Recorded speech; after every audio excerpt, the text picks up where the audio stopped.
یہ سن 2 ہجری کے اندر نازل کیا گیا۔ ظہر کی نماز کا وقت تھا، جیسا کہ جمہور مفسرین اکرام فرماتے ہیں ظہر کی نماز کا وقت تھا، 2 رکعت ہو چکی تھی، آپ مسجد القبلتین ایک مسجد کے اندر کسی فیصلے کے تعلق سے تشریف لے کر کے گئے تھے، 2 رکعت ظہر کی پڑھا چکے تھے، تیسری رکعت کے لیے کھڑے ہو رہے تھے کہ جبریل امین یہ حکم لے کر کے نازل ہوئے کہ اب آپ اپنا رخ چینج کر لیجئے، بیت المقدس سے بیت اللہ کی طرف رخ پھیر لیجئے۔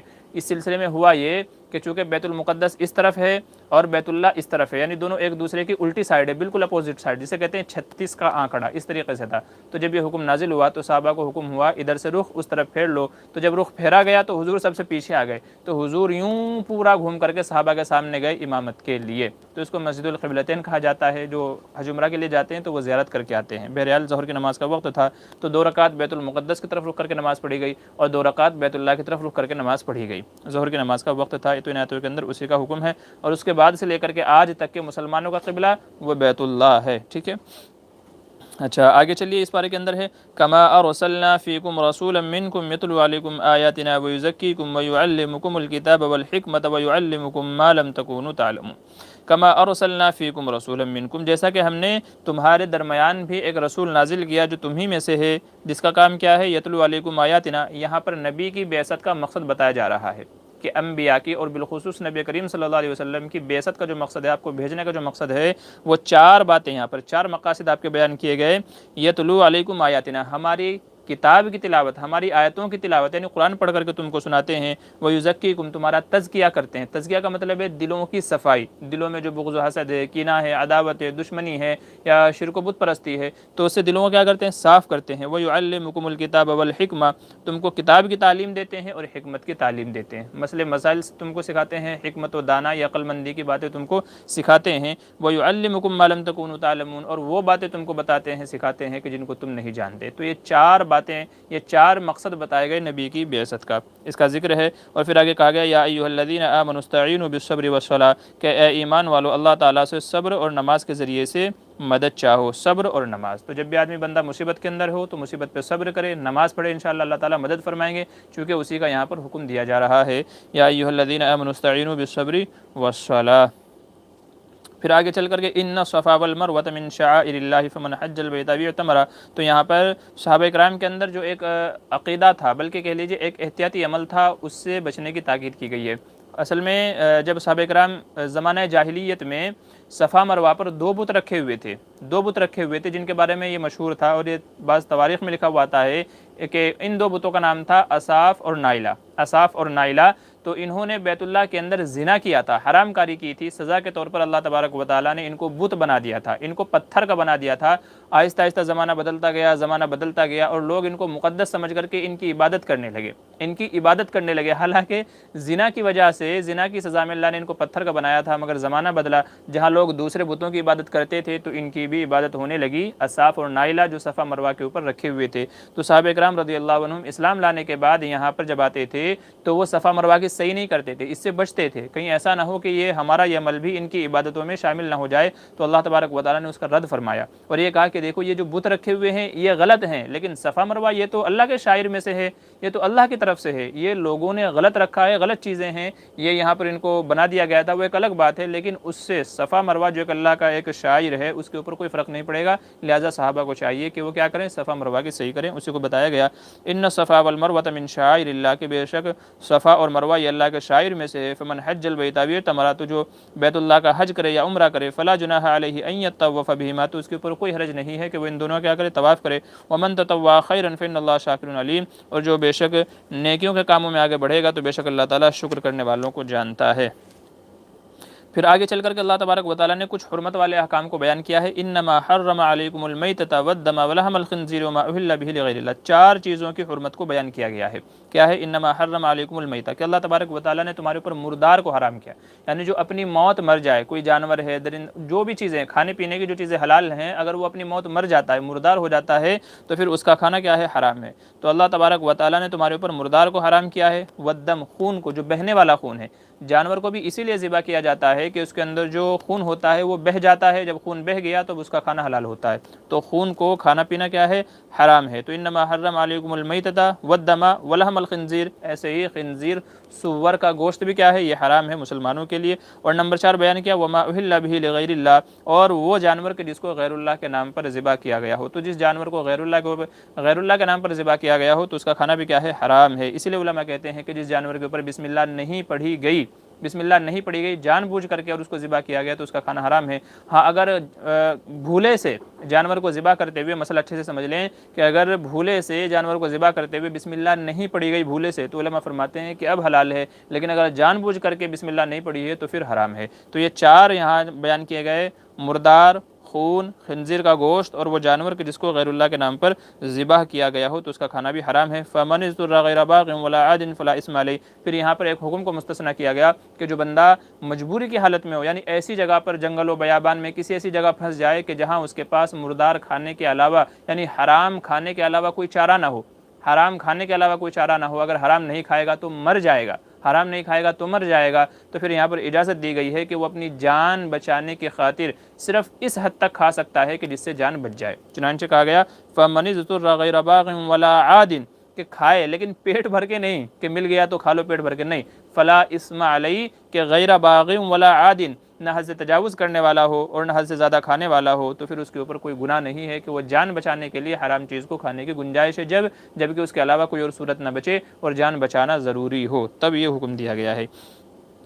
پھر آگے یہ لیس البر ان تولوا وجوہکم، آیت بر ہے، جیسا کہ میں نے بتایا اس کے اندر کئی سارے احکام ہیں کہ ان تولوا وجوہکم قبل المشرق والمغرب ولکن البر، نیکی کیا ہے، من آمن باللہ، اللہ پر ایمان، والیوم الاخر، آخرت کے دن پر، والملائکتی، فرشتوں پر، والکتاب والنبیین، کتابوں پر، تمام نبیوں پر، وآت المال علی حبہ ذوی القربى، اور مال کی محبت ہونے کے باوجود اسے رشتہ داروں کو دینا، ذوی القربى، یتیموں کو دینا، والمساکین، مسکینوں کو دینا، وابن السبیل، مسافروں کو دینا، والسائل، مانگنے والوں کو دینا، وفی الرقاب، غلاموں کو چھڑانے میں، واقام الصلاۃ، نمازوں کو قائم کرنا کیا ہے، نیکی ہے، وآت الزکاۃ، زکوٰۃ کو ادا کرنا، والموفون بعہدہم اذا عاہدوا، اور جب کسی سے وعدہ کر لیں، عہد کر لیں تو اس کو پورا کریں، تو یہ بھی کیا ہے، نیکی کے کاموں میں سے ہے، والصابرین فی الباساء والضراء، اور جب بھی کوئی تنگی آئے، پریشانی آئے، مصیبت آئے تو اس میں کیا ہوں، صبر کرنے والے ہوں، اولئک الذین صدقوا، یہی لوگ کیا ہیں، سچے ہیں، واولئک هم المتقون، اور یہی لوگ کیا ہیں، کامیاب ہیں۔ پھر اس جو ہے دوسرے پارے کے اندر آگے چل کر کے اللہ تعالیٰ فرماتے ہیں وَلَكُمْ فِي الْقِصَاصِ حَيَاةٌ يَا أُولِي الْأَلْبَابِ،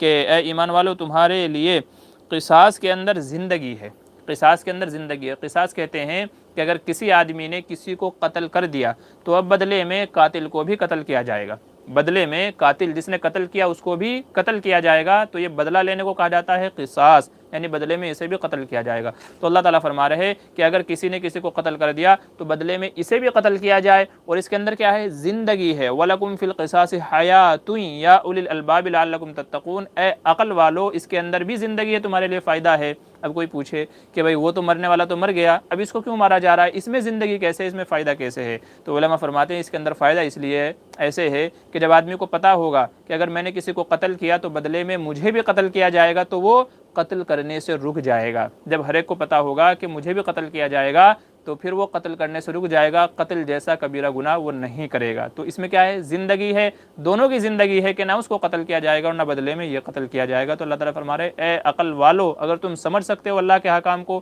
تو سمجھو کہ اس حکم کے اندر کیا ہے، قصاص کے اندر کیا ہے، زندگی ہے تمہارے لیے، لعلکم تتقون، تاکہ تم کیا بچنے والے، تقوی پرہیزگاری اختیار کرنے والے بن جائیں۔ اسی لیے کہتے ہیں کہ اسلام کے 3 حکم، اسلام کے 3 حکم اگر پوری دنیا کے اندر نافذ کر دیے جائے تو انشاءاللہ پوری دنیا سے برائی کا خاتمہ کر دیا جائے گا۔ نمبر 1 قصاص، قتل کے بدلے قتل کیا جائے گا، قتل کے بدلے قتل کیا جائے گا، تو قتل وغیرہ، دہشت گردی وغیرہ تمام چیزیں سب کے سب کیا ہو جائیں گی، انشاءاللہ ختم ہو جائیں گی۔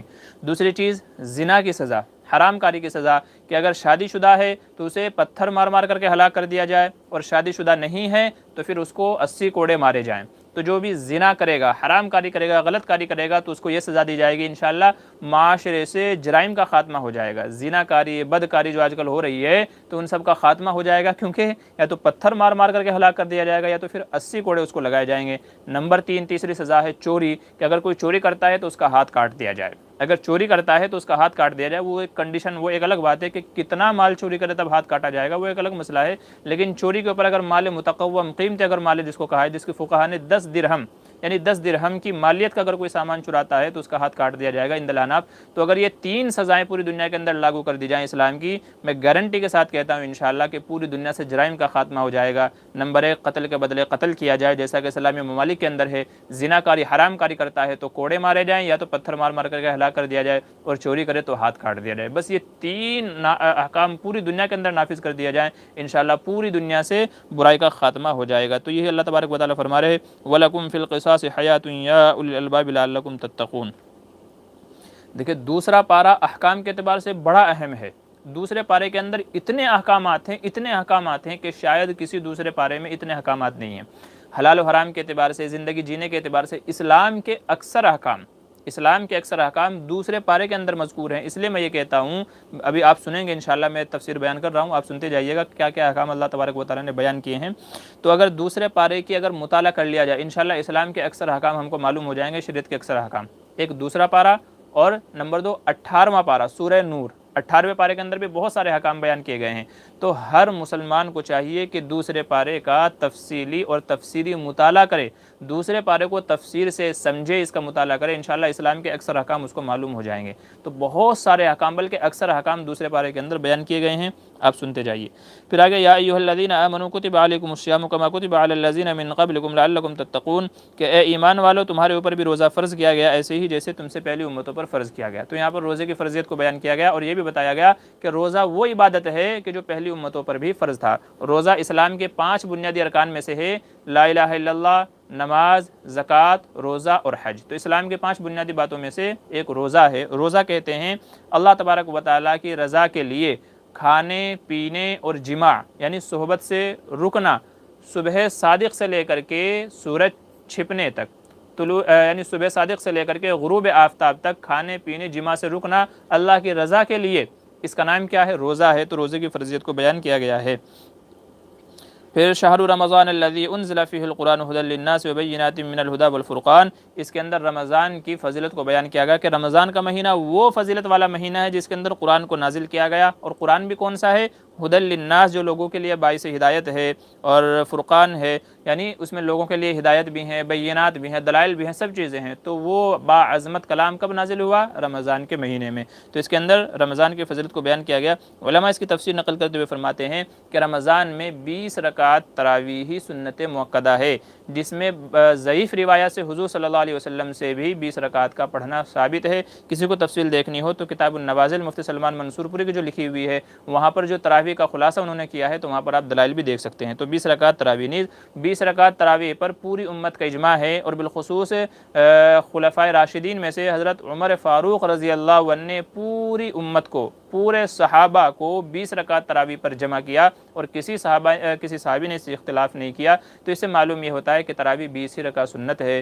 حرمین میں جیسا کہ آج کل لاک ڈاؤن کے زمانے میں 10 رکعتیں ہو رہی ہیں، اگرچہ بعض روایات سے ان کا ثبوت ملتا ہے لیکن وہ سنت نہیں ہے۔ ایسے ہی بعض لوگ جو 8 پڑھتے ہیں تو 8 کا تو ثبوت ہی نہیں ہے، 8 تو ان کے غلط فہمی کے اوپر مغالطہ ہے کہ ان لوگوں نے تہجد کی نماز کو تراویح کی نماز سمجھ لیا ہے، حالانکہ دونوں الگ الگ ہیں۔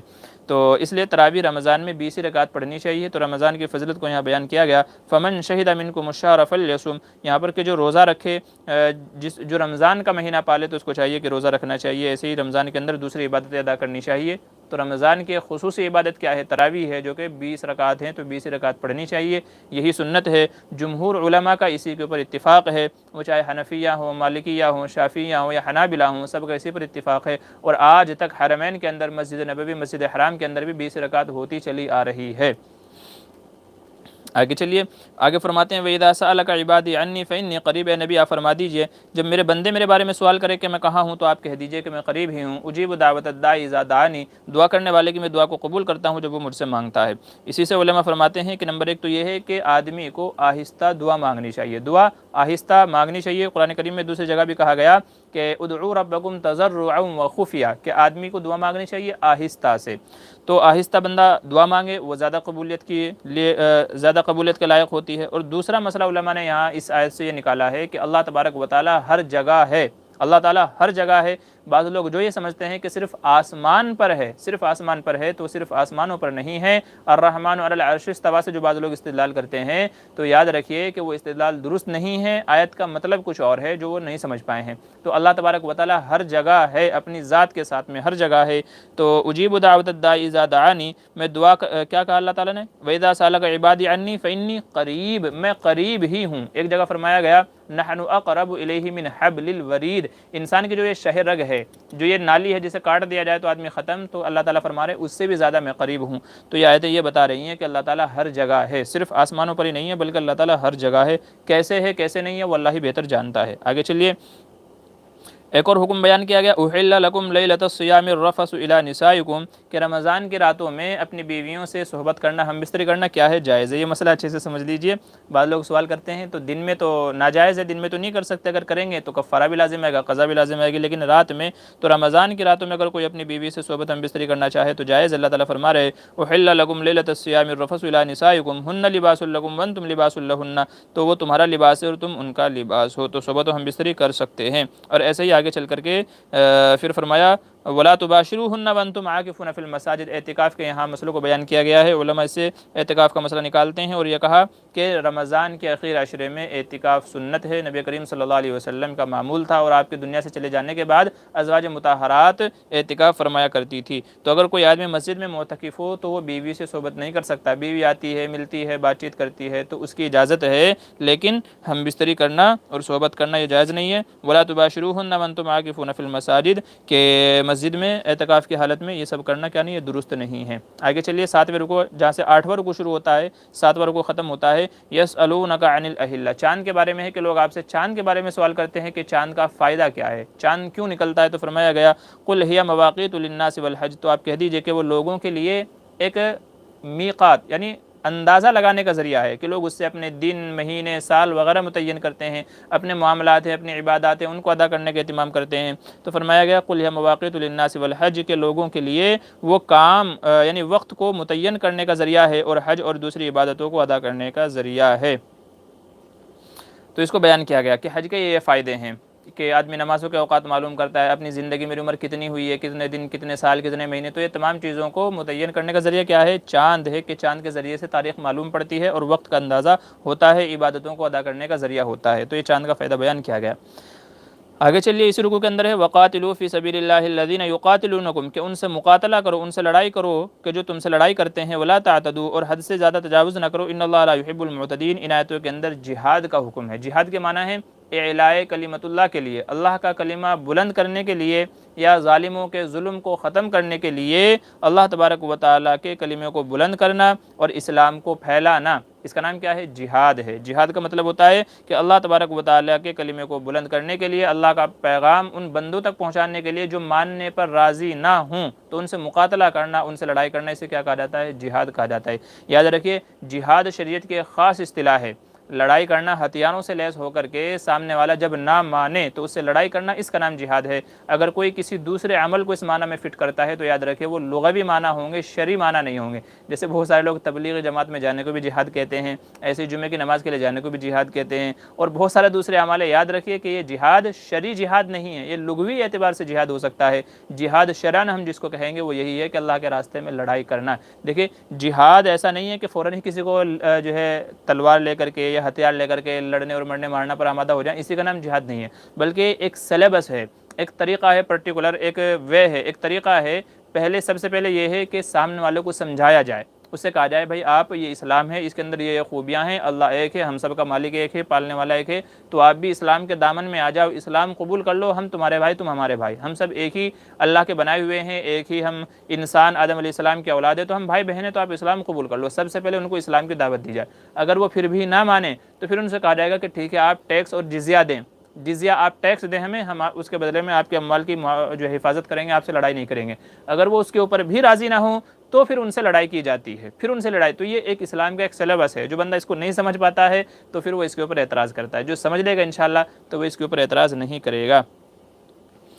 اچھا، یہ ہو گیا ہے۔ پھر آگے چلیے، رکو جہاں سے شروع ہو رہا ہے، 8واں رکو ختم ہے، 9واں رکو شروع ہے۔ الحج اشہر معلومات، الحج اشہر معلومات، یہاں سے حج کے ارکان کو اور حج کی فرضیت کو بیان کیا گیا ہے، حج کی فرضیت کو بتایا جا رہا ہے کہ حج اشہر معلومات وہ چند متعین مہینے ہیں، فمن فرض فیہن الحج، تو جس بندے کے اوپر حج فرض ہو جائے، فلا رفث ولا فسوق ولا جدال فی الحج، اور وہ حج میں جا کر کے کوئی گناہ کا کام نہ کرے، گندگی کا کام نہ کرے، تو اس کا حج کیا ہوگا؟ اللہ تبارک و تعالیٰ اس کا حج قبول فرمائیں گے۔ تو حج کہتے ہیں کہ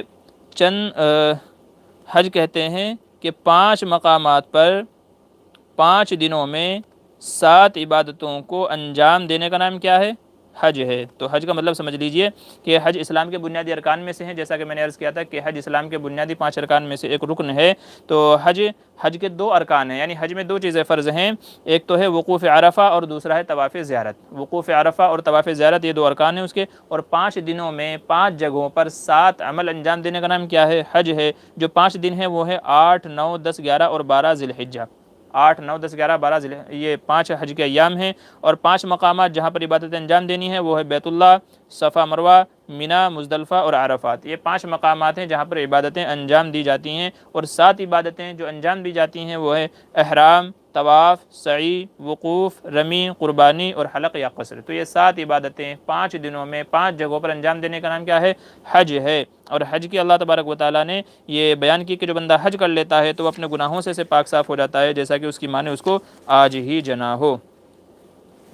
آگے چلیے 10ویں رکوع کے اندر اللہ تبارک و تعالیٰ فرماتے ہیں کتب علیکم القتال وهو کرہ لکم، کہ اللہ تعالیٰ نے تمہارے اوپر لڑائی یعنی جہاد کو فرض کیا ہے، وہ لیکن تم اس کو ناپسند کرتے ہو۔ یہ اس وقت کے منافقین کے اعتبار سے یہ حکم نازل ہوا تھا کہ ان سے جب کہا جاتا تھا چلو بھائی لڑائی کرنی ہے، اللہ کے راستے میں چلنا ہے، تو وہ لوگ پیچھے ہٹتے تھے۔ تو ان سے کہا گیا کہ تمہارے اوپر یہ فرض کی گئی ہے لیکن تم اس کو ناپسند کرتے ہو۔ وَعَسَىٰ أَن تَكْرَهُوا شَيْئًا وَهُوَ خَيْرٌ لَكُمْ، ایک بڑا اچھا حکم بیان کیا گیا کہ بہت ساری چیزیں وہ ہیں کہ ہو سکتا ہے تم کو ناپسند ہو، لیکن اللہ تبارک و تعالیٰ نے اس کے اندر تمہارے لیے خیر چھپا کر کے رکھی ہو، اور ہو سکتا ہے کوئی چیز تمہیں پسند ہو لیکن اللہ تعالیٰ نے اس میں تمہارے لیے برائی چھپا کر کے رکھی ہو، اور اللہ جانتا ہے تم نہیں جانتے۔ تو مطلب یہ ہے کہ اگر کسی چیز کے اندر ہمیں ناگواری محسوس ہو، شرعی حکم ہے لیکن ناگواری محسوس ہو رہی ہے، تو اس کو کرنا ہے، کیونکہ اس کے اندر ہمارے لیے کیا ہے؟ فائدہ ہی فائدہ ہے۔ اب دیکھیں بہت سارے احکام ایسے ہیں کہ جن سے ہم کو تکلیف ہوئی، جیسے 3 طلاق کا قانون بنا، 3 طلاق کا قانون بنا، لیکن اس کے اندر بھی ہمارا فائدہ تھا، سب کو ناگوار گزرا لیکن اس میں بھی ہمارا فائدہ تھا۔ کیا؟ ایک تو لوگ 3 طلاق دینے سے باز آ گئے، دوسرے طلاق کے تعلق سے سب لوگوں کو معلوم ہونے لگا کہ طلاق ہے کیا، کتنی قسمیں ہوتی ہیں، کتنی چیزیں ہوتی ہیں، اس سے پہلے کسی کو پتہ نہیں تھا۔ ابھی لاک ڈاؤن لگا ہوا ہے، مسجدوں میں نماز پڑھنے کی اجازت نہیں ہے، اس کے اندر بھی خیر ہے کیا؟ ہر گھر مسجد بن گئی، ہر گھر میں عورتوں کو بھی اپنے مردوں کے ساتھ میں نماز باجماعت پڑھنے کا موقع مل رہا ہے، حالانکہ شاید ہی زندگی میں کسی شوہر نے اپنی بیوی کے ساتھ اس طرح جماعت سے نماز پڑھی ہو۔ لیکن تو اللہ تعالیٰ فرما رہے ہیں کچھ چیزیں ایسی ہیں جو تم کو ناپسند ہو، لیکن اللہ تعالیٰ نے ہو سکتا ہے اس میں تمہارے لیے کیا چھپا رکھی ہو؟ خیر چھپا کر کے رکھی ہو۔ تو یہ فرمایا گیا کہ عسیٰ ان تحبوا شیئا وہو شر لکم، ہو سکتا ہے اس کے اندر برائی ہو جسے تم پسند کرتے ہو، اور جسے تم ناپسند کرتے ہو اس کے اندر کیا ہو سکتا ہے؟ خیر ہو سکتا ہے۔ اور آگے وَمَن يَرْتَدِدْ مِنْكُمْ عَنْ دِينِهِ فَيَمُتْ وَهُوَ كَافِرٌ فَأُولَٰئِكَ حَبِطَتْ أَعْمَالُهُمْ فِي الدُّنْيَا وَالْآخِرَةِ، اور جو تم میں سے اپنے دین سے پھر جائے اور وہ مر جائے تو وہ کافر ہے، اور ایسے شخص کے دنیاوی اور آخروی تمام اعمال کیا ہو گئے؟ ضائع ہو گئے۔ وَأُولَٰئِكَ أَصْحَابُ النَّارِ، اور یہ جہنمی لوگ ہیں، هُمْ فِيهَا خَالِدُونَ، جہنم کے اندر کیا رہیں گے؟ ہمیشہ ہمیش رہیں گے۔ تو یہاں پر مرتد کی سزا کو بیان کیے گا۔ مرتد اس شخص کو کہتے ہیں جو پہلے اسلام لائے اور پھر اسلام سے پھر جائے، اسلام لائے پھر جائے، تو فرماتے ہیں کہ اس کی سزا یہ ہے کہ اسے 3 دن کا موقع دیا جائے، اس کو سمجھایا جائے، بجھایا جائے، اس کے جو اعتراض ہیں ان کو دور کرنے کی کوشش کی جائے، اگر پھر بھی وہ واپس اسلام میں داخل نہ آئے تو اس کو قتل کر دیا جائے۔ تو یہ مرتد کی سزا بیان کی گئی، لیکن ساتھ میں یہ بھی بات یاد رکھیں کہ مرتد کو سزا دینا ہر ایک کا کام نہیں ہے کہ جو بھی دیکھے وہ، بلکہ یہ حاکم وقت کا کام ہے۔ جہاں اسلامی حکومت ہے، مسلمانوں کی حکومت ہے، جہاں قاضی وغیرہ ہیں، تو وہاں حاکم وقت اور قاضی مرتد کو سزا دے گا۔ ایسا نہیں ہے کہ کوئی بھی کہیں بھی کسی کو بھی جا کے مار دے کہ یہ مرتد ہو گیا تھا، ایسا نہیں ہے، ٹھیک ہے۔ تو یہ قاضی کا کام ہے، حاکم کا کام ہے، تو جہاں اسلامی حکومت ہوگی تو وہاں یہ سزا ہوگی مرتد کے لیے۔ آگے چلیے ایک بڑا پیارا حکم ہے، نساؤکم حرث لکم فاتوا حرثکم انا شئتم وقدموا لانفسکم واتقوا اللہ واعلموا انکم ملاقوہ وبشر المؤمنین۔ اللہ تعالیٰ فرماتے ہیں کہ تمہاری عورتیں تمہارے لیے کھیتیاں ہیں، فاتوا حرثکم، تو تم اپنی کھیتیوں میں آؤ، انا شئتم، جہاں سے چاہے تم اپنی کھیتیوں میں آ سکتے ہو۔ یہاں علماء فرماتے ہیں اس کی تفسیر میں کہ اللہ تبارک و تعالیٰ نے بیوی سے صحبت کرنے کے طریقے کو بیان کیا۔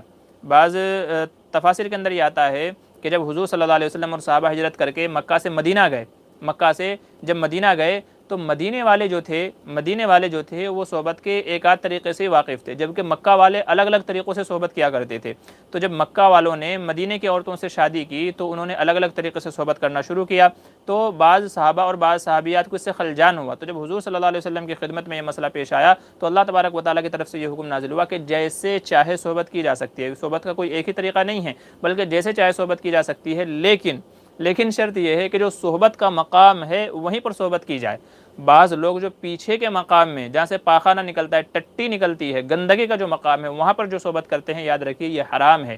عورت کے پچھلے مقام میں، پاخانہ کے مقام میں صحبت کرنا حرام ہے۔ اللہ تعالیٰ فرما رہے انا شئتم، جہاں سے چاہے، جیسے چاہے۔ یہ مفسرین اکرام فرماتے ہیں کہ یا انا شئتم یہ کیفا کے معنی میں ہے، انا کیفا کے معنی میں ہے کہ جیسے تم چاہے ویسے صحبت کر سکتے ہو، لٹا کر کے، اٹھا کر کے، بٹھا کر کے، جیسے چاہے، جیسے بھی تم کو پسند ہو تو اس طریقے سے صحبت کی جا سکتی ہے، لیکن جہاں کرنی ہے وہیں کی جائے گی۔ اور علماء اس کی دلیل میں یہ فرماتے ہیں اللہ تعالیٰ نے کھیتی فرمایا، تمہاری عورتیں تمہارے لیے کھیتی ہے۔ کھیتی کا مطلب کیا ہوتا ہے؟ کھیتی کا مطلب ہوتا ہے کہ اس سے غلہ جات، اناج وغیرہ، اس سے منافع ملتا ہے۔ تو منافع والی چیز کیا ہے؟ آگے کی شرمگاہ ہے، پیچھے کی شرمگاہ نہیں ہے۔ آگے کی شرمگاہ اس لیے ہے کہ وہاں سے کھیتی آتی ہے، بچے پیدا ہوتے ہیں آگے کی شرمگاہ سے۔ تو کھیتی کی چیز کیا ہے؟ آگے کی شرمگاہ ہے، پیچھے کی شرمگاہ سے کچھ نہیں آتا سوائے گندگی کے۔ تو اس لیے علماء یہ فرماتے ہیں، اللہ تعالیٰ نے فرمایا تمہاری کھیتیاں ہیں، تو کھیتی کی جگہ اگلی شرمگاہ ہے، پیچھے والی شرمگاہ نہیں ہے، اس لیے آگے کی شرمگاہ میں جیسے چاہے صحبت کی جا سکتی ہے، پیچھے کی کہہ لیجیے پیچھے کے مقام میں صحبت کرنا کیا ہے؟ حرام ہے اور ناجائز ہے۔ تو جو لوگ اس بیماری کے اندر مبتلا ہیں، ملوث ہیں، ان کو چاہیے کہ وہ اس بری عادت کو، گندی عادت کو چھوڑ دیں، اس لیے کہ یہ حرام ہے، یہ لوط والا عمل ہے، قوم لوط والا عمل ہے، اس سے بچنا چاہیے، اس کی سب سے بڑی سخت سزا ہے، قوم لوط والی سب سے بڑی سخت سزا ہے، تو اس سے بچنا چاہیے۔ آگے چلیے، 12ویں پارے کے اختتام ہو رہا، 12ویں رکوع کا اختتام ہو رہا ہے اور 13ویں پارے کا شروعات ہو رہی ہے۔ اللہ تعالیٰ فرماتے ہیں الطلاق مرتان، کہ طلاق دینا 2 مرتبہ ہے، فامساک بمعروف وتسريح باحسان۔ یہاں سے تقریباً 2 سے 3 رکوع کے اندر طلاق کے احکام کو بیان کیا گیا ہے تفصیلی طور پر۔ اس سے پہلے ہے والمطلقات یتربصن بانفسهن 3 قروء، کہ طلاق والی عورتیں، یہاں پر ایک طلاق کا ذکر ہے، اللہ تعالیٰ فرما رہے ہیں اور طلاق والی عورتیں اپنے آپ کو 3 حیض تک، 3 ماہواری تک روکے رکھیں۔ تو یہاں پر طلاق اور اس کی عدت کو بیان کیا گیا کہ جس عورت کو طلاق ہو جائے تو اس کو چاہیے کہ 3 ماہواری، جسے پیریڈز آتے ہیں، جسے حیض ماہواری آتی ہے، تو وہ 3 حیض تک اپنے آپ کو روکے رکھے۔ اور جو حاملہ ہے اس کی عدت وضع حمل، یعنی جب بچہ پیدا ہو جائے تبھی اس کی عدت ختم ہوگی، یہ بیان کیا گیا۔ اور وہ عورت کہ جس کو حیض نہیں آتا ہے، ماہواری نہیں آتی ہے، تو اس کی عدت 3 مہینہ ہے، 3 مہینہ ہے، 3 مہینے ہو جائیں گے تو اس کی عدت ختم ہو جائے گی۔ تو یہاں پر اس کو بیان کیا گیا کہ طلاق والی عورت یعنی ایک طلاق۔ پھر آگے چل کر کے الطلاق مرتان، اللہ تعالیٰ فرمانے کہ طلاق 2، ایک کا تذکرہ پہلے آ گیا، اگر ایک طلاق دے دی تھی، اب دوسری طلاق کا تذکرہ ہے کہ طلاق دینا 2 مرتبہ ہے۔ فامساک بمعروف وتسريح باحسان، جب 2 طلاق دے دی ہے تو اب اگر اس کو رکھنا چاہے تو رکھ لے، چھوڑنا چاہے تو چھوڑ دے۔ فَإِنْ خِفْتُمْ أَلَّا يُقِيمَا حُدُودَ اللَّهِ، اگر ایک دی اس پہ بس نہیں ہوا، پھر دوسری دے دی اس پہ بھی بس نہیں ہوا، تو اللہ تعالیٰ کہہ رہے کہ رک جاؤ، ابھی دیکھ لو اگر نبھا سکتے ہو یا نہیں، اگر نبھا سکتے ہو تو اچھے سے نبھاؤ، کیونکہ اب اگر تم طلاق دو گے فَإِن طَلَّقَهَا، آگے تیسری طلاق کا ذکر ہے، فَإِن طَلَّقَهَا کہ 2 دے دی تھی، اب تیسری طلاق اگر تم نے دے دی تو فَإِن طَلَّقَهَا فَلَا تَحِلُّ لَهُ مِن بَعْدُ حَتَّىٰ تَنكِحَ زَوْجًا غَيْرَهُ، کہ پھر جب تک کہ اس عورت سے نکاح نہیں ہو سکتا، جب تک کہ وہ کسی دوسرے کے نکاح میں نہ چلی جائے، جسے شرعی اصطلاح میں حلالہ کہا جاتا ہے، شرعی اصطلاح میں جس کو حلالہ کہا جاتا ہے۔ یہیں سے علماء یہ فرماتے ہیں کہ آدمی اپنی بیوی کو 1 2 3 طلاق تک دے سکتا ہے، تو اگر 1 طلاق دی تو بھی رجوع کر سکتا ہے، 2 طلاق دی تو بھی رجوع کر سکتا ہے عدت کے زمانے میں، اور اگر عدت کا زمانہ گزر گیا ہے تو پھر نکاح کر سکتا ہے نئے مہر کے ساتھ میں، عورت کی رضامندی کے ساتھ میں۔ اور اگر 3 طلاق دے دی ہیں تو اب عورت سے نکاح نہیں ہو سکتا، نہ عدت میں نہ عدت کے بعد میں، کسی بھی طریقے سے، جب تک کہ وہ حلالہ نہ کر لے۔ یہاں پر ایک بات یہ بھی یاد رکھتے چلیں کہ حلالہ شرائط کے ساتھ میں کرنا، حلالہ اس نیت سے کرانا کسی آدمی سے کہ یہ میرے لیے حلال ہو جائے، کسی کو کہنا بھائی تو اس سے نکاح کر لے اور وہ کر لے اور پھر طلاق دے دینا، یاد رکھیے کہ یہ بھی حرام ہے، یہ بھی کیا ہے؟ حرام ہے۔ اور نبی کریم صلی اللہ علیہ وسلم نے اس طریقے سے حلالہ کرانے کو کرائے کے سانڈ سے تعبیر کیا ہے کہ جو اپنی عورت کے اوپر کسی دوسرے کو کیا کراتا ہے؟ ہم بستری پر قدرت دیتا ہے۔ تو اس سے منع فرمایا ہے کہ اس طریقے سے حلالہ کرنا کیا ہے؟ حرام ہے۔ لیکن اگر حلالہ ہو گیا، اگر اس طریقے سے حلالہ ہو گیا شرط کے ساتھ میں، تو بیوی پہلے شوہر کے لیے حلال ہو جائے گی، وہ ایک الگ مسئلہ ہے، لیکن اس طریقے سے شرط کے ساتھ میں حلالہ کرنا کیا ہے؟ حرام ہے، نہیں کرانا چاہیے۔ تو بہرحال حلالے کا ایک الگ پروسیسر ہے، ایک الگ وہ ہے۔ تو اللہ تبارک و تعالیٰ نے یہاں تینوں طلاق کی قسموں کو بیان کیا ہے، اور نمبر تین جو بات ہے وہ یہ ہے کہ 3 طلاق 3 ہی ہوتی ہیں. آدمی طلاق طلاق طلاق یوں بولے یا بولے میں نے تم کو 3 طلاق دی تو یاد رکھے کہ 3 طلاق دے گا تو 3 ہی ہوگی. بعض کم فہم لوگ جو یہ سمجھتے ہیں کہ اگر ایک مجلس میں ایک لفظ سے 3 طلاق دی تو وہ 3 نہیں ہوتی، 1 ہوتی ہے. یاد رکھیے کہ وہ قرآن و سنت کے مخالف ہیں. نبی کریم صلی اللہ علیہ وسلم کے اجل صحابہ میں خلفۂ راشدین میں سے حضرت عمر فاروق رضی اللہ عنہ کا تمام صحابہ کی موجودگی میں اس فیصلے پر تمام صحابہ کو متفق کرنا اور یہ فیصلہ نافذ کرنا کہ 3 طلاق 3 ہی ہوتی ہے، یہ اس بات کی دلیل ہے کہ آدمی ایک مجلس میں دے، ایک لفظ کے ساتھ میں دے، علیحدہ دے، اکٹھی دے، جیسے چاہے دے، اگر 3 طلاق دے دی ہیں تو وہ 3 ہی مانی جائے گی، 1 نہیں مانی جائے گی. سمجھ رہے ہیں؟ تو وہ 3 طلاق 3 ہی مانی جائے گی. تو ہم تو صحابہ کے پیچھے ہیں، جو صحابہ نے کیا، جیسا صحابہ کا فیصلہ تھا ویسے ہی ہم چلنے والے ہیں. اس روش سے ہٹ کر کے، اس ڈگر سے ہٹ کر کے کوئی اپنا طریقہ اپنانا چاہے تو وہ جانے، اللہ جانے، اس کی مرضی ہے، اس کا جواب اس کو دینا ہے. بہرحال ہم تو کل کو قیامت میں کہہ دیں گے کہ یا اللہ تیرے جو ہے صحابی حضرت عمر کا یہ فیصلہ تھا، ہم نے تو اس کو مانا ہے. اب ان کے پاس کیا دلیل ہے، وہ خود اپنی دلیل اپنے آپ جان لیں. بہرحال جمہور علماء کا یہی فیصلہ ہے کہ 3 طلاق 3 ہی ہوتی ہیں، چاہے اکٹھی دی جائیں چاہے الگ الگ دی جائیں. پھر آگے چل کر کے اس پارے کے اندر اللہ تبارک و تعالیٰ نے بچے کی مدت رضاعت کو بیان کیا. والوالدات یرضعن اولادہن حولین کاملین، کہ وہ عورتیں جن کے یہاں بچہ پیدا ہو گیا ہے تو وہ اپنے بچوں کو 2 سال دودھ پلائیں. یرضعن اولادہن حولین کاملین لمن اراد ان یتم الرضاعہ، مدت رضاعت کو جو پوری کرنا چاہیں تو 2 سال ہے. 2 سال سے زیادہ بچے کو دودھ پلانا جائز نہیں ہے. یاد رکھیے بچے کو 2 سال سے زیادہ دودھ پلانا جائز نہیں ہے، بھلے ہی وہ کیسی بھی ضد کیوں نہ کرے. ہاں 2 سال سے کم پلایا جا سکتا ہے، کوئی 1.5 سال میں چھڑانا چاہے تو چھڑا دے، اس کی مرضی ہے، لیکن 2 سال سے اوپر نہیں پلایا جائے گا. وجہ یہ ہے کہ عورت کا جو دودھ ہے وہ ایک قیمتی شے ہے، اور عورت کے جزو سے یعنی انسان کے جزو سے بغیر ضرورت نفع اٹھانا کیا ہے، حرام ہے. تو جب تک ضرورت ہے، بچہ اس قابل ہے تو اس کو دودھ پلایا جائے گا. جب بچہ 2 سال یا اس سے زیادہ کا ہو گیا ہے تو اس کو عورت کا دودھ پلانا جائز نہیں ہے. تو جو عورتیں پلاتی ہیں وہ غلط کرتی ہیں، ان کو چھڑا دینا چاہیے. تو یہاں پر مدت رضاعت کو بیان کیا گیا ہے. پھر آگے چل کر کے والذین یتوفون منکم ویذرون ازواجا یتربصن، یہاں پر جو ہے متوفی عنہا زوجہا کی اس کو بیان کیا گیا ہے عدت کو، کہ والذین یتوفون منکم، کہ وہ لوگ جو تم میں سے وفات پا جائیں اور اپنے پیچھے اپنی بیویوں کو چھوڑ جائیں، یتربصن بانفسہن 4 اشہر وعشرا، کہ وہ عورتیں 4 مہینے 10 دن عدت مکمل کریں گی. کتنے؟ 4 مہینے 10 دن اس عورت کی عدت ہے کہ جس کے شوہر کا انتقال ہو جائے. یہاں پر ایک مسئلہ یاد رکھتے چلیں کہ اگر شوہر کا انتقال اسلامی پہلی تاریخ کو ہوا ہے، اسلامی کیلنڈر کے اعتبار سے اگر پہلی تاریخ کو ہوا ہے تو اسی صورت میں 4 مہینہ 10 دن اس کی عدت شمار کی جائے گی. مہینہ چاہے 29 کا ہو یا 30 کا ہو، مہینہ 29 کا ہو یا 30 کا ہو، 4 مہینے 10 دن اس کی عدت شمار کی جائے گی اگر اسلامی پہلی تاریخ کو اگر کسی کے شوہر کا انتقال ہوا ہے. اور اگر مہینے کے درمیان میں دوسری، تیسری، چوتھی، پانچویں یعنی مہینے کے درمیان میں کبھی بھی شوہر کا انتقال ہوا ہے تو اب عورت کے ذمہ لازم ہے کہ وہ 130 دن پورے کرے. یعنی اب ہر مہینہ 30 کا جو ہے شمار ہوگا، ہر مہینہ 30 کا شمار ہوگا. تو 130 دن، 120 دن 4 مہینے ہوتے ہیں 30 کے اعتبار سے، اور 10 دن اور ایکسٹرا، تو 130 دن اس عورت کی عدت ہے کہ جس کے شوہر کا انتقال درمیانی مہینے میں ہوا ہو، اور جس کے شوہر کا انتقال اسلامی تاریخ کی پہلی تاریخ کو ہوا ہو تو پھر اس کی 4 مہینہ 29 کا ہو یا 30 کا ہو، 4 مہینہ 10 دن ہوگی. تو یہ جس کے شوہر کا انتقال ہو جائے تو اس کی عدت کو یہاں بیان کیا گیا ہے. اور اگر وہ حاملہ ہے تو پھر اس کی عدت کیا ہوگی؟ وضع حمل ہوگی.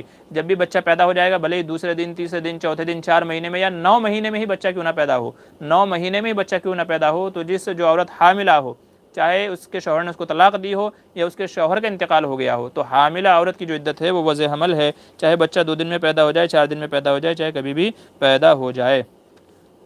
پھر آگے جیسا کہ میں نے عرض کیا تھا کہ بعض لوگ جو وبا کے ڈر سے ایک جگہ سے دوسری جگہ چلے گئے تھے، اللہ تعالیٰ نے ان کا تذکرہ فرمایا. الم تر الی الذین خرجوا من دیارہم، کیا آپ نے نہیں دیکھا ان لوگوں کو جو اپنے گھروں سے نکل گئے تھے، وہ الوف، اور وہ ہزاروں کی تعداد میں تھے، حذر الموت، موت کے ڈر سے. فقال لهم اللہ موتوا، اللہ نے کہا مر جاؤ. ثم احیاہم، پھر اللہ نے ان کو زندہ کیا، یہی دکھانے کے لیے کہ اللہ جہاں چاہے موت دے سکتا ہے. تو کورونا کے ڈر سے آج کل جو لوگ گھروں کے اندر بیٹھے ہوئے ہیں، بیماریوں کے ڈر سے منہ پہ بھی ماسک لگایا ہوا ہے، ہاتھوں میں گلفز پہنے ہوئے ہیں، کہیں باہر جاتے ہیں کھاتے نہیں پیتے نہیں، دنیا بھر کی احتیاطیں کرتے ہیں. یاد رکھیے ایسے لوگ ہی سب سے پہلے اس بیماری کے اندر ملوث ہو رہے ہیں، ایسے لوگ ہی اس بیماری کے اندر سب سے زیادہ ملوث ہو رہے ہیں. تو اس لیے اللہ پر بھروسہ کرتے ہوئے جو احتیاطی تدابیر ہیں ان کو اختیار کرنا چاہیے، لیکن حد سے زیادہ نہیں. بہت سارے لوگوں کو دیکھا ہے حد سے زیادہ غلو کر رہے ہیں. اچھا، ابھی ایک صاحب کا ایک مسئلہ آیا تھا میرے پاس میں اسی کے ضمن میں اس کا بھی تذکرہ کرتا چلوں۔ ان صاحب کا کہنا یہ ہے کہ میں ایک ڈاکٹر ہوں، ایک ہاسپٹل میں ملازم ہوں، اور کرونا کے جہاں پیشنٹ ہیں وہاں پر میری ڈیوٹی ہے، تو حکومت کی طرف سے مجھے یہ کہا گیا ہے کہ آپ دن بھر پانی پیتے رہیں، زیادہ سے زیادہ ہاتھوں کو سینیٹائز کرتے رہیں، کچھ دوائی دی گئی ہے اس کو بھی کھاتے رہیں۔ تو ایسی صورت میں زیادہ سے زیادہ پانی پیتے رہنا، اگر پانی پیوں گا تو روزہ نہیں رکھ پاؤں گا، تو مجھے روزہ رکھنا چاہیے یا پانی پینا چاہیے، کیا کرنا چاہیے؟ تو ان کے مسئلے کا جواب یہ ہے کہ بھائی آپ جو ہے وہ روزہ رکھیں، پانی پینے سے زیادہ کیا ہے، روزہ رکھیں، کیونکہ روزہ سال میں ایک ہی مرتبہ آتا ہے، تو یہ مغفرت کا، رحمت کا اور اللہ کی مدد کو لینے کا ذریعہ ہے، تو اس لیے روزہ رکھیں، روزے کا کوئی بدل نہیں ہے۔ بعد میں آپ یہ چیز نہیں کر پائیں گے جو رمضان کا روزے کی برکت جو آج ہے، جو فائدہ آج ہے، وہ بعد میں آپ نہیں کر پائیں گے، تو سال میں ایک بار آتا ہے، تو اس لیے آپ روزہ رکھیں۔ رہ گیا یہ مسئلہ کہ بھائی آپ کو کرونا ہو سکتا ہے، اگر آپ نے ایسا نہیں کیا تو یہ ہو سکتا ہے بھائی، یہ ایک وہمی چیز ہے، ایک شک کی چیز ہے، ڈاؤٹ فل والی چیز ہے، اور شک والی اور وہمی چیز کی وجہ سے جو یقینی حکم ہوتا ہے اس کو نہیں کاٹا جا سکتا، اس کو ختم نہیں کیا جائے گا۔ تو روزہ رکھنا یقینی ہے، اور اگر پانی نہیں پئیں گے تو کرونا ہو جائے گا، تو یہ شک کی بیماری ہے، تو شک والی چیز کی وجہ سے یقینی والی چیز کو نہیں چھوڑا جائے گا، تو اس لیے آپ روزہ رکھیں اور اللہ سے ساتھ میں مدد مانگتے رہیں، دعا مانگتے رہیں پوری امت مسلمہ کے لیے۔ چلیے ایک آخری حکم ہے اس کے اندر، اس کو دوسرے پارے کے اندر آخری چیز ہے، اس کو ذکر کرتے ہوئے چلتے ہیں۔ یہ دوسرا پارہ میں نے عرض کیا تھا کہ احکام کے اعتبار سے سب سے زیادہ حکم اس کے اندر ہیں، سب سے زیادہ احکامات ہیں اس کے اندر۔ آپ سن رہے ہوں گے کیا کیا احکامات ہیں، اللہ تبارک و تعالیٰ نے اکثر احکامات اسی کے اندر بیان کیے ہیں، اس لیے تمام حضرات کو چاہیے کہ اس پارے کو تفسیر سے پڑھیں، تفصیلی مطالعہ کریں دوسرے پارے کا۔ فلما فصل طالوت بالجنود قال ان اللہ مبتلیکم بنہر فمن شرب منہ، یہاں سے طالوت کا اور جالوت کا قصہ بیان کیا گیا ہے۔ طالوت جو تھے یہ بنی اسرائیل کے اندر ایک نبی تھے، یہ بوڑھے ہو گئے تھے، تو اللہ تبارک و تعالیٰ نے فلما فصل طالوت بالجنود، جی حضرت طالوت کو نبی بنایا اللہ تبارک و تعالیٰ نے بنی اسرائیل کے رہبری کے لیے اور رہنمائی کے لیے، اور پھر جو ظالم بادشاہ تھا ان کے مقابلے میں جالوت، اس سے لڑائی کا حکم دیا گیا تاکہ بنی اسرائیل جالوت کی چیرہ دستیوں، اس کو ظلم و ستم سے نجات مل جائے، تو اس کے لیے لڑائی کا حکم دیا گیا۔ اور پھر آگے چل کر کے اللہ نے ایک آزمائش بھی لی تھی ان سے کہ راستے میں ایک نہر پڑے گی، تو جو بندہ اس سے پانی پیے گا تو وہ اس قابل نہیں رہ پائے گا کہ لڑا جائے، وہ اس قابل نہیں رہے گا، لہٰذا آنے والی جو نہر ہے اس سے پانی نہیں پینا۔ لیکن ہوا یہ کہ جب ان کا گزر وہاں نہر سے ہوا تو سب نے پانی پیا، جس کی وجہ سے ان کے اندر سستی چھا گئی، تو کچھ لوگ وہیں رہ گئے۔ بہت کم لوگ وہ تھے جنہوں نے اللہ کے حکم کو مانا، پانی نہیں پیا، آگے میدان میں گئے۔ جب میدان میں جا کر کے دیکھا تو اکثر لوگ پیچھے رہ گئے تھے پانی پینے کی وجہ سے، اور بہت ہی کم تعداد میں لوگ تھے، تو بعض لوگوں کے دل میں یہ خیال پیدا ہوا کہ ہم تو تھوڑے سے ہیں اور جالوت کا لشکر اتنا بڑا ہے، تو ان سے کیسے مقابلہ کریں گے؟ تو اللہ تبارک و تعالیٰ نے ایک اصول بیان کیا یہاں پر کہ کم من فئۃ قلیلۃ غلبت فئۃ کثیرۃ باذن اللہ، کہ بہت ساری دفعہ ایسا ہوا ہے اور ہوگا انشاءاللہ، اور ہوتا رہا ہے اور ہوتا رہے گا کہ تھوڑے لوگ زیادہ لوگوں پر غالب آ جاتے ہیں باذن اللہ، اللہ کے حکم سے۔ واللہ مع الصابرین، اللہ تعالیٰ صبر کرنے والوں کے ساتھ ہے۔ تو اس لیے اگر آج ہم تعداد میں کم ہیں تو اپنی تعداد کی کمی کو نہ دیکھیں، مسلمان کا بھروسہ اللہ کی ذات پر ہوتا ہے، ہمارا بھروسہ ہتھیاروں پر، مادی دنیاوی چیزوں کے اوپر نہیں ہوتا، بلکہ اللہ کی ذات پر ہوتا ہے۔ غزوہ بدر ہمارے سامنے اس کی مثال ہے، صرف 313 صحابہ 1000 کے مقابلے میں، نہ ان کے پاس ہتھیار ہیں، نہ گھوڑے ہیں، نہ اونٹ ہیں، نہ راشن پانی ہے، لیکن پھر بھی اللہ نے ان کو جتایا۔ کیوں؟ کیونکہ ان کو اللہ کی ذات پر یقین تھا، مدد اللہ کی ذات کے اوپر تھی، تو اس لیے اللہ نے ان کو جتایا۔ تو اس لیے کبھی بھی اپنے کم ہونے کی وجہ سے پیچھے نہ ہٹیں، نہ ڈریں، اللہ کی مدد جس کے ساتھ ہوگی انشاءاللہ وہی غالب ہوگا۔ اللہ تعالیٰ فرشتوں کی مدد اتارتے ہیں اور مسلمانوں کو فتح عطا فرماتے ہیں۔